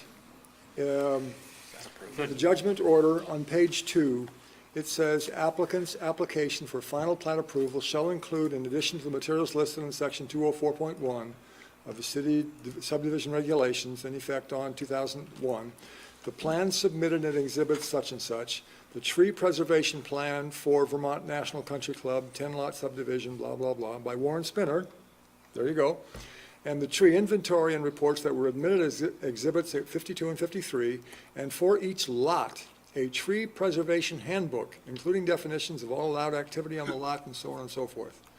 Each tree preservation handbook shall explain the lots must remain wooded or become more wooded, and that lot owners may not clear the lots to open up any views beyond what is allowed in the plan, and so on and so forth. So, and it goes into number 3, if the DRB approves applicant's application for final plat approval, applicant shall record in the land records a notice of the following conditions. Applicant must annually provide the city with a certification from qualified arborist as to compliance with the tree preservation plan, number B, or letter B. Prior to implementation of any field changes, applicant shall notify a city officer, and C, and so forth. So we're just assuming that you're going to do all this stuff. And you guys are all going to be happy with what they do. Happiness is going to be like expansive. So I think this, go ahead, Mark. You think No, I laughed. He was smiling. Okay. He's expressing his happiness. yes, happiness. Expanding. Right. Expansive. Yes, okay. Expansive. So I think this, and if I'm wrong, if this does not answer the question, Frank, or the responses, Dave and Mike, let's dive into this further, but I think this is all going to be, this is going to be like a nice little package with a bow around it, you know? You're going to do what it says. So I don't want to avoid Frank's question. Mike has been on the property more than me or anybody else here. Yeah, right. So I want to allow Mike to at least explain what his observations were in that area. I'm sorry, look, Okay. I'm not being clear with you. I think I was clear up front about my personal feeling about the landscape, right? The only reason I'm coming back to the issue is because we're here to protect the public interest, and to the extent that an adjoiner or a landowner is voicing something that is incorporated into an order, then they are speaking for the public interest as far as I'm concerned, and we have a duty to listen. It's not just somebody griping personally about their feelings, So which my we can listen feeling- to politely. I'm sorry, Frank. Go ahead. Okay. My feeling on that is that the applicant has no responsibility to do anything more than required by the judgment order. The applicant, the neighbor has every right to say, are they abiding by the judgment order? And that's what I think they're doing. But he's already telling us that they haven't, I believe. And that they've are not, taken- and are not under, because there hasn't been a final, they are not under any pressure to do so. On the contrary, it said you will submit a plan that includes, you will submit a final plan Right. that includes a tree preservation plan. What did that you they've hear us acknowledged. say? Pardon? What did you hear us say that gave you the sense that That you took down, I think you took down some trees that the existing tree preservation plan says you ought not have taken down. I don't believe that's true. I believe that some trees blew over. And I don't believe that the trees that Dave was describing are part of the tree preservation plan. My understanding of the tree preservation plan are the trees that are on the lots that were, all the trees that were tagged, which are all the numbered trees that are on the plan. And I think everything outside of that was not on the tree preservation plan. I think that, And if that's true, if you can say we did not take down trees that were to be preserved under the tree preservation plan, then you've answered the question. I was saying And he that. has to certify it annually, or Yeah. somebody has to certify it annually. yeah. And that's what you're saying right now, is that right? That's my belief. The only thing that I would have to do is go back and make sure that those specifically are the trees that are the tree preservation plan. Those were the trees that we are most concerned about because of the construction around the units, and there wasn't any intention of touching anything, so I don't think that was part of the Okay, can you plan. verify that for us to cover the base? I can. I'd yeah. appreciate Well, it. he needs to just verify it to staff, right? I mean, that staff should be getting this annually, and if they're getting it annually, What do you mean annually? We're talking about now. With the final plat application, it has to be part of the final plat application, too. okay, good. But the letter talks about the Barrett trees. Yeah, Now, those were outside of this. Right. No, wait a minute. It says, "Our other concern is the court-ordered tree preservation plan for the wooded area. We would like to make sure this is fully enforced. Has this been in effect? Several trees were cut down last winter, spring by Barrett's Tree Service on quite a few areas of the golf course." So I hear that concern. I agree with you. I'll check the specific language of exactly what is the tree preservation plan. What does that represent? My understanding is it represents all of the trees that had little tags. In other words, 1 to 30 on lot 1, 1 to 22 on lot 2. And Can you help that kind with of that? thing. too? So there's two things. There's the tree preservation plan, which is exactly what you're referring to. And then there's the tree preservation handbook, which is a little bit larger in scope. The tree preservation handbook relates to construction activities and homeowner behavior after the lots are developed. The stipulation of the court refers to the tree, both of those things, the preservation handbook and the tree preservation plan. The question staff had is that it remains unresolved. I agree that the large trees that were cut were not subject to the tree preservation plan. There are a few smaller trees that I believe were subject to the tree preservation handbook, which are not necessarily the tagged ones. It's anything that's over 2 inches, that's not diseased or dangerous or whatever. And that's the question that staff has, is were those trees subject to the tree preservation handbook? And what I noticed when I was out there, it looked like whatever those stumps were, and I think I found the same one. The smaller ones, With yeah. the photos. I think those things were cut down a long time ago, but we've only been at this for 20 years. So I don't know if they were cut before before this was before we started this or not. But they look like really old, to me, they didn't look like they were freshly cut trees. so it sounds like this is being continued. Other comments, questions, public? Go ahead, yes? When was this court ordered? 2009? How many years ago was that? That's 8. So how big can a tree grow in 8 years? Few inches a year, 6 inches a year? I mean, yeah. So Alan's bringing up a good point, the fact that the concepts back in 2010, as far as what had been identified for retention or wasn't considered to be big enough to be worthy of documentation,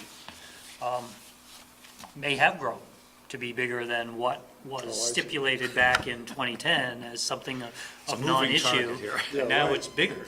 So anyways, I think those are all things that Mike can help try to drill down on.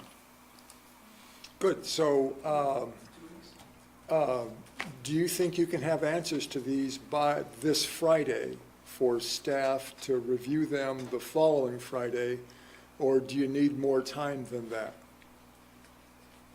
If I could interject, I don't think that this is an issue that requires us a whole week to review it. I think that if you guys get us stuff by next Wednesday, we're probably okay. Oh, okay, thank you. Normal timeline is Friday, but because this isn't rocket science. So you have the chair well-trained as far as how to instruct the applicants. So, a week from tomorrow? Yeah. I don't want you So working all Mike, night. you've got your work. I think we have our own homework to do as far as the road width. And following Frank's concepts, we will ask our attorneys on what we can and can't do also Great, to great, try so to 2 weeks? figure that out. So move that we continue ST 1728 to December 19th. Second. Moved and seconded, we continue this to December 19th. All in favor, say aye. Aye. Opposed? Mark? Thank you, Mark. Opposed? None opposed. Thank you very much. See you in 2 weeks. Thanks, Take guys. care. Thank you. Next, continued preliminary and final plat application SD 17-26 of Alan Palmer for a planned unit development to amend a previously approved plan for a 39,375 square foot medical and general office building. The amendment consists of converting 10,444 square feet of general office use to 9 two-bedroom dwelling units and redistributing the uses in the south section of the building such that 11,400 square feet are medical offices and the remaining 17,500 square feet are general office at 20 Kimball Avenue. Who is here for the applicant? Yeah, my name's Alan Palmer, and I'm here to represent myself and answer any questions that the board has. Okay, and this is continued preliminary and final plat application. So does continued mean that we need to swear him in? Or Yes, because it was This is the continued first- because it was at the Exactly. last meeting. Exactly right, yeah. So please raise your right hand. You promise to tell the truth, the whole truth, and nothing but the truth under penalty of perjury. Yes, I do, sir. Thank you so much. Conflicts? Conflicts of interest, right, exactly. Thank you very much. I'm Alan's neighbor. I own 30 Kimball, and I'm happy to recuse myself if he'd like me to. Otherwise, I'd be happy to stay. Well, I think it should be open, and your suggestions or thoughts are welcome. Thank you, Alan. Great, thank you. Please describe the project. Well, this is a building that I built for digital equipment, started in 1981. And as they expanded, I expanded this building. There were their sales and service offices. And the standard register and all those people that worked, computer people, were in the building. And as the computers started taking over, it seemed like they didn't need a lot of office space. And so I came to the conclusion that this section in the north side, which is almost independent of the main building, would be a good spot for residential. In the last meeting, I came in here looking for 12 units, but since I talked with a structural engineer, he said the building wasn't quite made for having that extra weight on the roof, so I abandoned that idea and went back to putting the units inside the building and went to 9 units because it's an amendment to Act 250, which is simpler than going through a full vote. So that's where we are today. And the staff has went over these different portions of the project here, and I can see 2, 3 that need to be answered. I'll have to change my glasses, excuse me.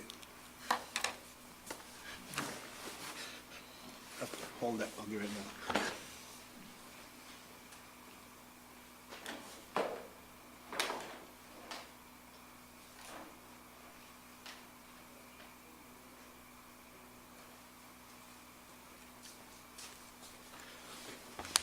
Many years ago, I didn't have to do this. But looking through a transit, I can adjust the eyepiece, so I can still do my work. I'm a registered land surveyor.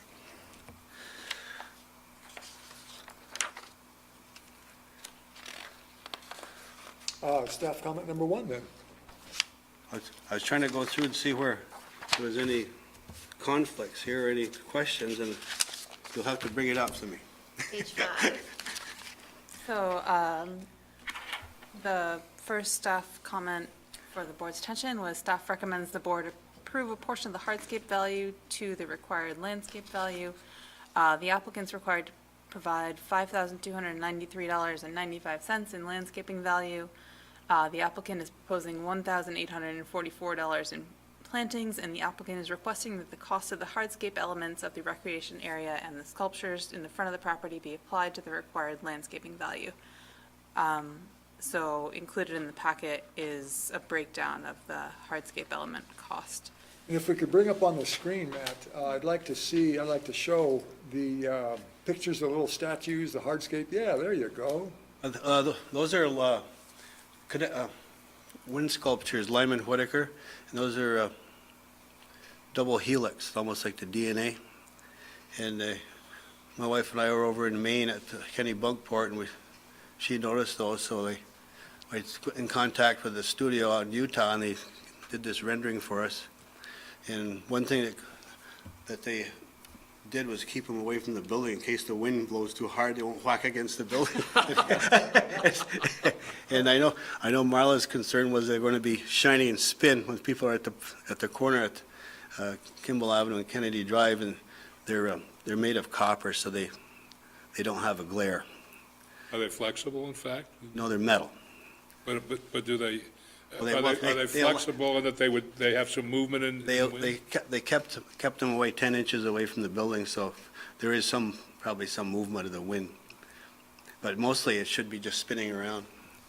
And it's basically just a pole. It's not like it's attached at the top. It's just a pole. Yeah. And these things will go around and around. Yeah. And this is on the back side? This is the front on Kimball Avenue, it's where you drive up. Okay. And there was a tree in the front of this thing, and it was some tree that we were required to put in back in 1981, and the tree got out of hand. And it kept the moisture against the stucco of the building, and the stucco failed. Yeah. And we Very pretty. had an awful time fixing that building, but I think this here, that's why I'm asking for, there's $11,000 worth of sculpture there, and opposed to the tree, which is, or whatever this landscaping cost is. That's why I'm asking for a waiver on that. How does the board feel about that?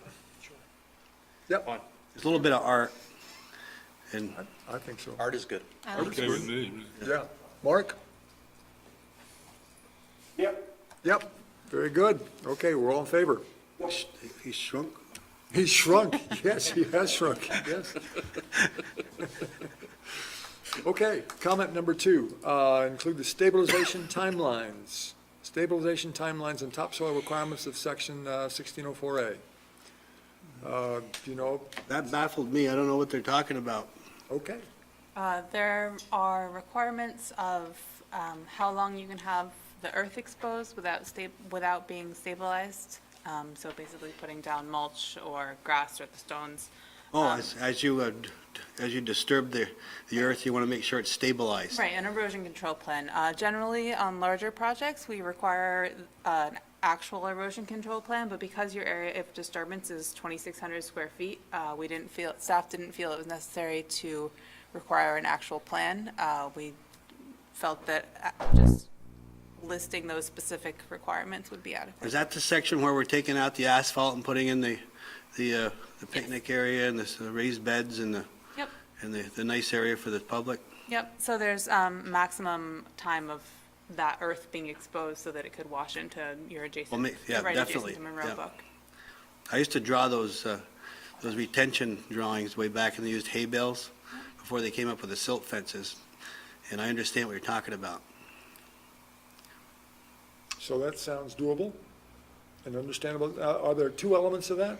Stabilization timelines and topsoil requirements. There's Right. two elements of it.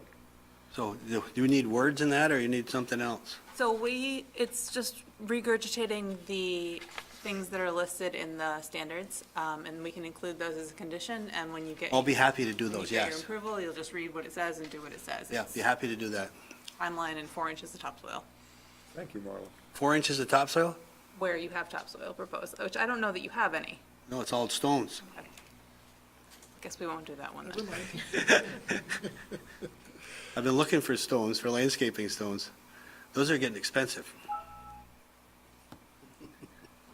Okay, so that is the end of staff comments. So, any other questions, comments from the board? Yes, sir. Mark, you okay? Yeah, I'm okay. Okay. Questions, comments from the public? You like those? They don't make noise. Yeah. Wow, they don't? Oh, no. Wow. Good thing They're there's kinetic wind sculptures. We were down in Lancaster, Pennsylvania. I make wine. We were down to the wine convention in Lancaster, Pennsylvania, and Lyman Whitaker had put in 30 of them down by the train station. And we were very impressed with it. And so that's the reason why we did it. So even as they corrode? It's the same with the front of the building. It's kind of the rust. It's Corten steel, so it rusts to a certain point. It's got to oxidize, they put good patina, and these things here, they complement each other. And even the turning parts, as they corrode, they won't make any noise? Huh. Otherwise, you'll have a neighbor that's here to talk to. Stepping out there with some WD-40. Start singing, start going with oil cans. Out there with oil cans, right? Yeah. I see no reason to continue this. I think we can close it. I move that we close final plot application SD 1726. Second. Been moving, seconded, we close this application. All in favor, say aye. Aye. And all opposed. Thank you very much. Thank you very much. Take care. And I'm glad everybody showed up this evening. Yeah, exactly. Sorry about that last time. Yeah, No big deal, because I was sick as well. yeah. Thank you very much. Thank you. Take care. Yeah. Good We evening. have, and then we have minutes from October 3rd. We have minutes from October 17th. And we have minutes from November 7th. And a minute also from, a minute from November 22nd. 21st. Like I said, 21st. I'm assuming everyone had a chance to read them. I know everyone had a chance to read them. I'm assuming everyone did in fact use that chance to read them. Well, I'll entertain a motion to approve the minutes. I didn't see any corrections or other modifications. I move that we approve the minutes from October 3rd, October 17th, November 7th, and November 21st. Second. It's been moved and seconded. We approve these minutes. All in favor, say aye. Aye. Opposed? And then Mary Jo Capotrio is requesting a 6-month extension to the requirement in her subdivision, et cetera. So the board must decide with the understanding that the one-year extension has not been exceeded, but the number of extensions allowed would be exceeded. So, any board discussion on this? We can grant a one-year extension or six, I misunderstood that. You can grant a one-year extension. And the applicant asked for an extension, but asked for a 6-month extension. Right. So the board could have granted a longer extension, but under the rules, you can only grant one of them, and you already have granted one, but you'd only granted half of the time period. So we're not really sure what you can do or can't do, really. We have granted a 6-month extension? Yes, you have granted a 6-month one. So we can give her another 6? No, Yeah. we can extend our one extension. We can extend it So we modify for an We modify our original decision. Yeah, we can do She doesn't that. get over a year. amend- She gets an additional 6 months Right. to the 6 months she. Yeah, If we can do that. just modify our decision. Ask the attorney. think that's, yeah. Exactly. Frank, does that sound okay? Well, and if we, Okay. Frank if- says, okay. if Go we ahead, can't, Frank. she just starts over again? Is that what happens? That's not going to happen. We can't do that. So we're going to simply modify our original decision from 6 months to 12 months? You need a motion? No, you're going to give another extension. We're going to, all right, Modify what you, all right. Sure, we it's can. passed, that's gone, it's expired, it's. So we're just breaking our own rules by giving another extension. The regulations and the LDR rules. In that case, Give I, you only an option of one extension. in that case, I propose that we give her a year's extension. No, wait, If we're going to break the rules anyway. I missed, That would be a year and a half, and you're only allowed a year, so. I'm just breaking all the rules. Can we, hold on a second, I have a question. Can we just amend the extension we previously granted her and change it from 6 months to a year so we give her the allowable amount and don't approve more than one extension? I don't know. I have no idea if you can do that. I mean, I'm fine, whatever we need to do, because it's, she should have asked for a year when she asked for the original one. And if you're saying the regulations say we can't approve more than one extension, I'm trying to find a way out of this so that she doesn't lose her approval. I think Mark's Yeah. reasoning is sound. But I'm not a lawyer. Just play one on TV. Okay, when I requested it, actually, my builder and engineer. I'm really sorry, I didn't ask if anyone was here for the applicant. I thought we were past the minutes and so on, so I apologize for not That's asking. okay, I just, so, my builder and engineer actually they took care of all that. And, you know, they said they were getting an extension, and I said, good, I needed the extension. I didn't know I could get a year, and we needed more time, and so I requested the additional time, and Mr. Belair explained what we just talked about. But I do have some extenuating circumstances, because my husband's been really ill all this time. That's what I need the extension for. And now he's in the hospital. And my daughter, who I'm doing this project with, is in the process of divorce. And actually, her husband is actually trying to have claims to my property. And we have this divorce and lawsuit pending. And so getting a loan is getting difficult because they don't know if we're going to owe any money to her husband. And so I don't really want to lose. We put a lot of money into all this with the TDRs and all the engineer stuff and the permits and all already, so I don't want to lose that, because now we have more financial things with my husband being sick and all the attorney fees and legal fees that my daughter has, and I have too, because of her divorce and that. So I really would love for you to give us an additional 6 months. Would you like us to amend the authorization to the original authorization to extend it to a year while retaining the extension of the additional 6 months? Would you like to amend for that purpose? That's where we are, right? I'm asking the applicant. Well, I just would like to have more time. I didn't know how you're going to do it, but please, I really appreciate it. I think that was a yes. Just say yes. Yes, yes. So, Well, I would move that we do that. we need a motion here? Yes.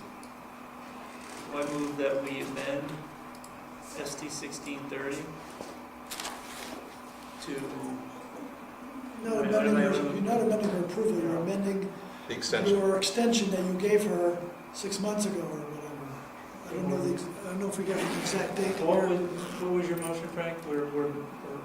To amend the original approval for a year while retaining the previously granted 6 months extension beyond the original approval. Second. Yes, definitely. Sue's got it. That's what I wish. With the board's intention being that the total period of time be 18 months. No. No, 18 months? Is that what We can't do Limited 18 to months. 1 year. Yeah. 1 year. We can only do one. Total time 1 is year total maximum. time of the year? 12 months, yeah. Whatever. So you got it, Sue? That's So it. what do we do? So we are amending our extension from the original 6 months to 12 months, Okay. so that the total time extended is 12 months. Okay. So that's the motion. So moved. So moved. And second, somebody's going to second. I second. Okay. All in favor, say aye. Aye. Aye. And Mark? Aye. Aye. And opposed? Thank you. Thank you very much.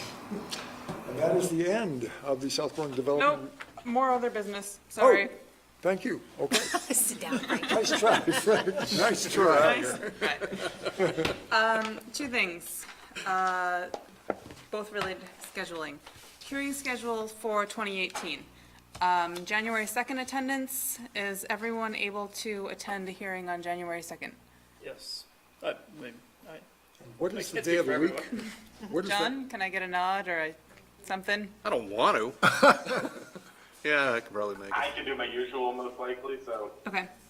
That's a Tuesday, of course, because, so. First got it. Tuesday. Okay. Yes. Depending on whether you continue anyone, next time, we may or may not have any agenda items for January 2nd. Oh, Excellent. wow.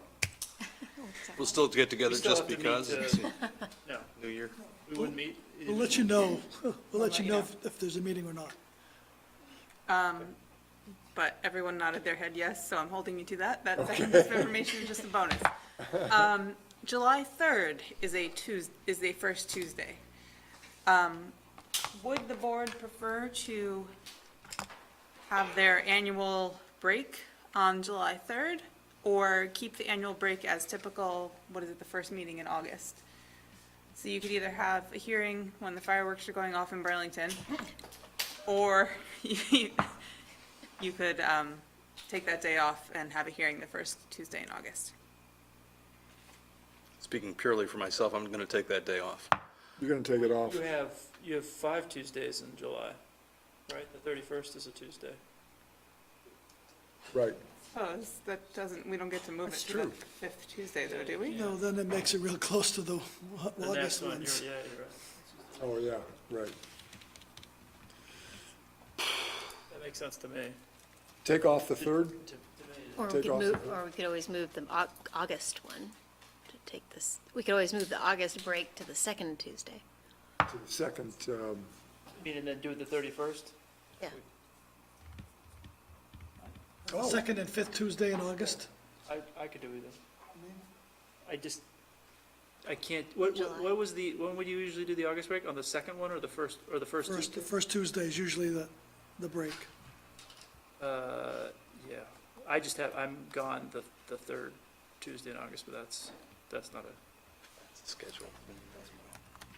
you're gone August 22nd, 21st. 21st, I'm away for, that's my vacation. Yeah, You there's can only- call in, I'm usually on vacation. just like Mark. I wrote it down. Call in from California. Yeah. So the board would prefer to have July 3rd off, or would the board prefer to have August, whatever it is, 5th, 7th off? July 3rd. I prefer August, or July 3rd off. Yeah, me too. I'm taking Yeah. July 3rd off. That's close to unanimous. Good, yeah. Okay, July 3rd off. thank you. That's it for hearing Way to schedules. go. Final other business item. The annual joint meeting of the DRB and the Planning Commission. All Planning Commission members and DRB attend this meeting. January 30th is a 5th Tuesday. Is everyone amenable to that date? Fine. John, I'm looking for a nod. I have to look at my schedule. Yes, but it unreasonably protracts the joint meeting that was supposed to discuss my issue.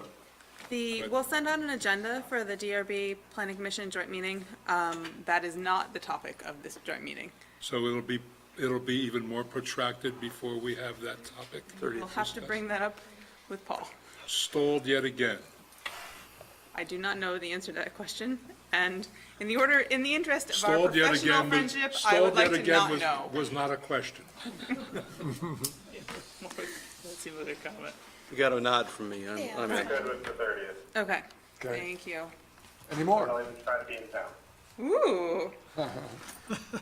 Writing down. Any more business? That's my whole other business. Okay. Thank you, Bill. Thank you. 9:05. We are out. Thank you, Sue. So, did I notice that?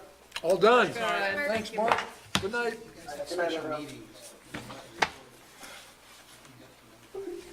Did I notice somewhere Give me some that contact I was information, because our contact somehow, information is at not some very point useful. designated clerk? Were you not here that night? I've been here all the time, and I don't remember signing up for that, but if there's ever a chance that I would be running a meeting, I will make sure I'm sick that night. Just saying. So, be warned. I saw it somewhere, I can't remember, but it was before the meeting that we didn't go to. I don't know, what does clerk do, just sign stuff? Yes. And runs the meeting if the chair and And vice chair? number 2 are gone. I personally don't communicate with anyone, Paul does. Oh, that was fun, sir.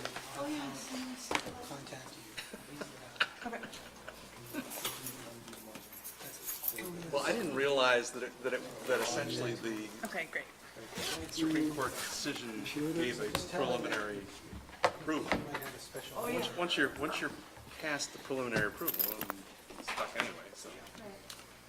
Yeah, I wasn't clear on